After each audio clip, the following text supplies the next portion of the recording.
justement, c'est de refonder tous ensemble, avec un esprit collectif. C'est ce qu'on va essayer de faire. Il y a une guerre des chefs qui se prépare dans votre parti? Non, c'est justement ce qu'on veut éviter. C'est justement ce que l'on veut éviter. Mais cette guerre des chefs, Alain Duhamel, peut-elle vraiment être évitée ? Écoutez, on sait tous qu'il y a une malédiction présidentielle de la droite.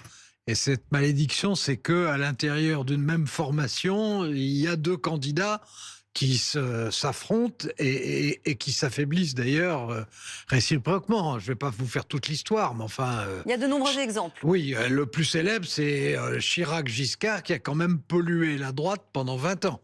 Bon, et depuis... Et qui a fait 2 présidents. Et depuis, oui, mais à quel prix ? Et avec quoi entre eux ? Donc,